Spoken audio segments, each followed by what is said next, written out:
ನಮಸ್ಕಾರ ಸ್ನೇಹಿತರೆ, ರಿಷಿ ಟೇಲ್ಸ್ ಚಾನಲ್ಗೆ ಸ್ವಾಗತ. ಇವತ್ತಿನ ಕತೆ ನೀಲಿ ಸಿಯಾಲ. ಒಂದು ಕಾಲದಲ್ಲಿ ಒಂದು ಸಣ್ಣ ಸುಂದರ ಅರಣ್ಯ ಇತ್ತು. ಅರಣ್ಯದಲ್ಲಿ ಒಬ್ಬ ಸಿಯಾಲ ವಾಸಿಸುತ್ತಿದ್ದ. ಆ ಸಿಯಾಲ ತುಂಬಾ ಹಸಿವಿನಿಂದ ಕಾಡು ತುಂಬಾ ಸುತ್ತುತ್ತಿದ್ದ. ಆದರೆ ಊಟ ಎಲ್ಲೂ ಸಿಗಲಿಲ್ಲ. ಒಮ್ಮೆ ಹಸಿವಿನಿಂದ ಕಾಡಿನ ಹೊರಗಡೆ ಹೋದಾಗ ಅವನಿಗೆ ಒಂದು ಪಟ್ಟಣದ ಬಟ್ಟೆ ಬಣ್ಣಿಸುವ ಅಂಗಡಿ ಕಾಣಿಸ್ತು.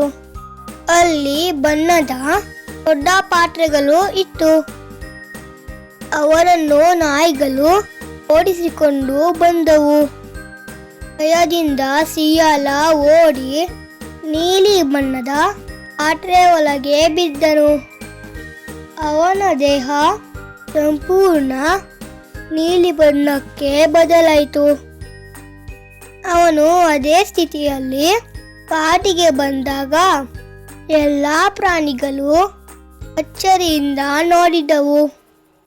ಆನೆ, ಅಯ್ಯೋ, ಇದು ಯಾವ ಪ್ರಾಣಿ ಎಂದು ಹೇಳಿತು. ಸಿಂಹವು ಹೆದರಿ ಹಿಂದೆ ಸರಿದಿತು. ಸಿಯಾಲ, ನಾನು ದೇವರ ದೂತನಾಗಿದ್ದೇನೆ. ದೇವರು ನನ್ನನ್ನು ನಿಮ್ಮ ರಾಜನಾಗಿ ಕಳಿಸಿದ್ದಾರೆ ಎಂದು ಹೇಳಿತು. ಎಲ್ಲ ಪ್ರಾಣಿಗಳು ನಂಬಿ ಅವರನ್ನು ಅರಣ್ಯದ ರಾಜನನ್ನಾಗಿ ಮಾಡಿದರು.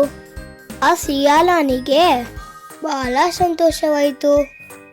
ಆದರೆ ಒಂದು ರಾತ್ರಿ ಕಾಡಿನಲ್ಲಿ ಬೇರೆ ಸಿಯಾಲಗಳು ಕೂಗಿ ಹೋದಾಗ ಅವನಿಗೆ ಹಳೆ ದಿನಗಳು ನೆನಪಾಗಿ ಉತ್ಸಾಹದಿಂದ ಅವು ಎಂದು ಕೂಗಿತು. ಅದನ್ನು ಕೇಳಿ ಎಲ್ಲ ಪ್ರಾಣಿಗಳು ಆಶ್ಚರ್ಯದಿಂದ, ಅಯ್ಯೋ, ಇದು ದೇವರ ದೂತ ಅಲ್ಲ, ಸಿಯಾಲನೇ ಎಂದು ಎಲ್ಲರೂ ಕೋಪದಿಂದ ಅವನನ್ನು ಓಡಿಸಿದರು. ಮಳೆಯಲ್ಲಿ ಅವನ ಎಲ್ಲ ಬಣ್ಣ ತೊಳೆದು ಹೋಯಿತು.